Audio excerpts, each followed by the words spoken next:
Hi, and welcome to this Thursday edition of Focal Point on AFR Talk. Again, a programming note. We will be closed in honor of Good Friday tomorrow, so we will do a best of program right here on Focal Point. You won't want to miss it, but we will be taking the day off in order to honor Good Friday. Now, I want to get back into some of this discussion about what happened at the Supreme Court over the last couple of days with regard to Prop 8.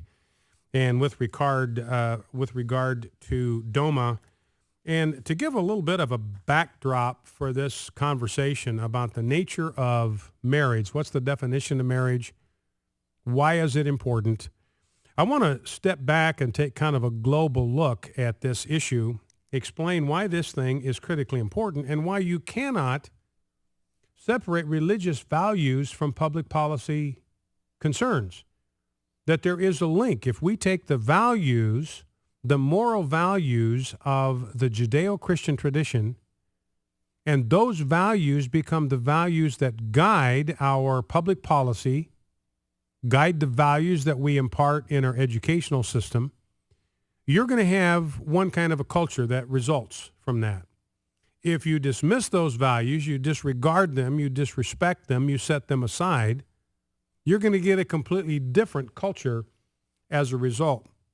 And we talked about this yesterday. There is absolutely no reason why we should hesitate to bring our values that come out of the Judeo-Christian tradition into the discussion about public policy.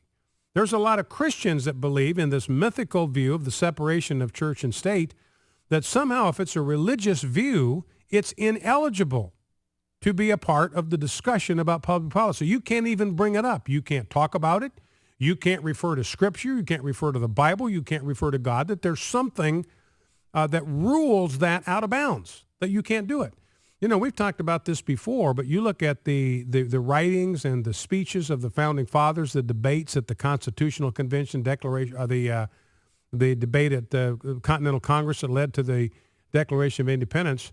You know, and some researchers went back and looked at all their writings and all of their speeches and all of their debates to see what sources they consistently referred to. They cited in terms of supporting the point that they were trying to make, whether it was the way the Constitution was structured or some part of the Declaration of Independence, or whether it had to do with public policy. And what these researchers discovered is that when the Founding Fathers cited some external source, some third source, as an authoritative source to buttress what they were saying, to back up what they were saying, 34% of those citations were from the Bible. 34%. Great majority of them from the book of Deuteronomy. The next highest, I believe, was Montesquieu. The next highest was 8%. The next highest source, most frequently cited source, was 8%. So 34% of all of the external citations of the Founding Fathers were from the Bible. In other words, they were without any hesitation, without any qualms, taking religious values and weaving those religious values into the conversation and the debate that they had about establishing public policy. Now, before we get directly into the gay marriage issue, let me give you just one example of how this works and the tragic consequences for society if we ignore religious values, by which I mean values that come from the Judeo-Christian tradition. And don't let anybody ever tell you that somehow the fact that your view is rooted in religion, that it somehow disqualifies that view from being a part of the conversation. Nobody is a second-class citizen in the United States. Everybody has the right to bring their most deeply held convictions into the debate over public policy. Everybody does. And you have a lot of people, secular fundamentalists, that believe, well, everybody else, secular fundamentalists, can bring their most deeply held values into the conversation. Atheists can bring their most deeply held values into the conversation. The only ones who cannot are Christians. They're the only ones that are disallowed. They're the only ones that have to stick a bag over their head and sit in the corner. And this is absolutely anathema according to the view of the Founding Fathers. They wanted everybody to be able to participate robustly in public debate. So you have the absolute freedom to base your view on public policy on the Word of God, and without apology to say that. And you can cite the Founding Fathers. Look, the Founding Fathers based the Declaration of Independence and the Constitution on the Judeo-Christian tradition. So I'm just doing what the Founding Fathers did, but don't hesitate to do it. Somebody says, well, you can't bring that in there because, well, where's that written? Doesn't the First Amendment protect the free exercise of religion? Doesn't the First Amendment protect freedom of speech? That's what I'm exercising here. You're trying to deny me the constitutional rights that were guaranteed to me in our Constitution. You can't do that. I have every bit as much a right to express my views and make them a part of the debate as you do. I respect your right to bring your most deeply held views and convictions into the conversation. I respect your right. I'm not going to try to shut you up, but I'm going to insist that you respect that I have exactly the same right that you do. In fact, what we believe here in America is we believe in equality under the law. We believe in equality. We believe nobody ought to be shut out because of their particular point of view, shut out of the debate. Now, let me give you an example. This is a simple example. We believe the Judeo-Christian tradition is very, very clear. There is no doubt on this. In fact, I think C.S. Lewis was the one that frequently made the point, or maybe it was the commentator Barclay, that the one new moral standard that Christianity introduced into the Roman world was chastity. It was fidelity in marriage and chastity prior to marriage, abstinence. That was the one kind of brand new moral value that Christianity introduced into the Roman Empire. Nobody had a problem with sexual immorality prior to Christianity. It was widely practiced. Men were frequently and very publicly known for having wives and mistresses in addition to their wives, and everybody seemed to just kind of think that that was just fine, and they just kind of rolled with it. But the Judeo-Christian tradition is very clear, Old and New Testament, that sexual energy is reserved for marriage. It's designed exclusively for the married relationship between a man and a woman. And now what this means is that if we were to follow a biblical prescription, then in all of our different networks and systems, beginning with education, this would be the view, the values view that would be imparted even to our students, that sex is for marriage. Marriage is a man and a woman deal, and sex is designed to be reserved for marriage.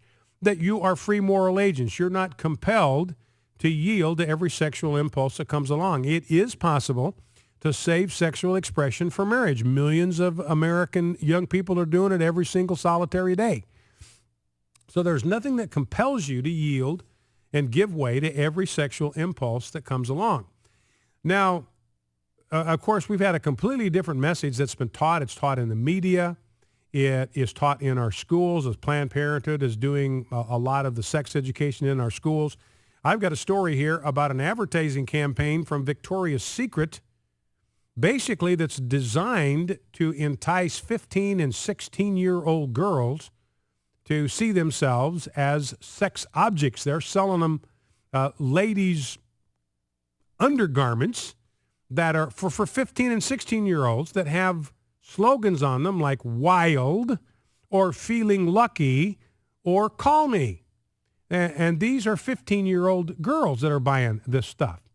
And so parents have been complaining about this, and Victoria's Secret has begun to back away. But this is what Victoria's Secret said before they started backpedaling from this obviously inappropriate advertising campaign.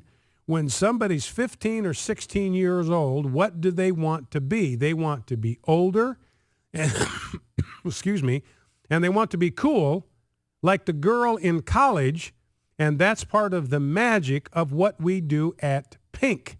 Pink is their brand for college-age women, and those are the ones that have all these slogans on them.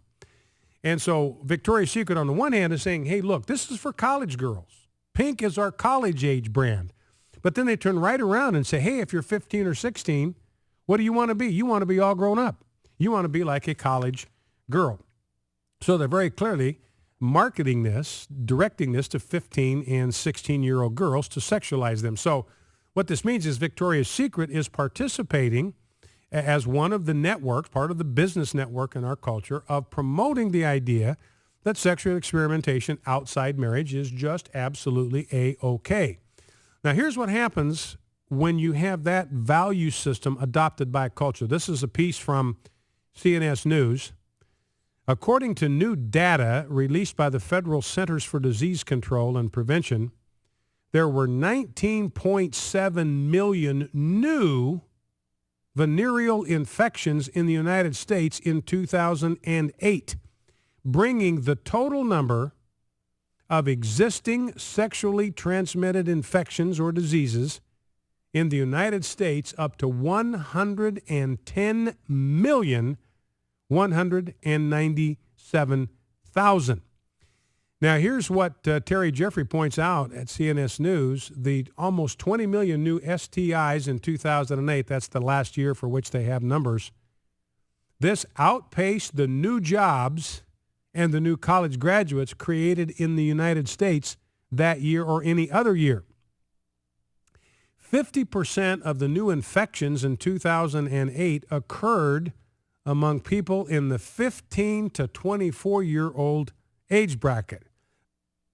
In fact, almost 9.8 million of the new STIs, almost half, were among Americans 15 to 24. Now, in the same time frame, there were 1.5 million bachelor's degrees awarded.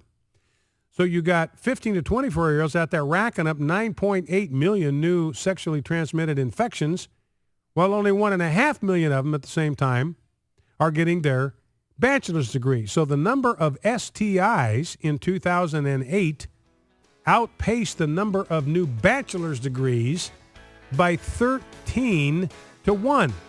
And the cost of these STIs every year to our healthcare system and the taxpayers is about $16 billion with a B dollars. Now, the most common STI is HPV, the human papillomavirus. And the significant thing about HPV is it's transmitted by skin-to-skin contact. Typical protection is of absolutely no use. Condoms are of zero use in stopping the prevention and the spread of HPV, and yet it's the most common one out there. So here's my point. Because we have rejected the Judeo-Christian tradition in our public policy, in our education system, in our advertising system, we have 20 million new sexually transmitted infections every single year. Time to get back to the Judeo-Christian system.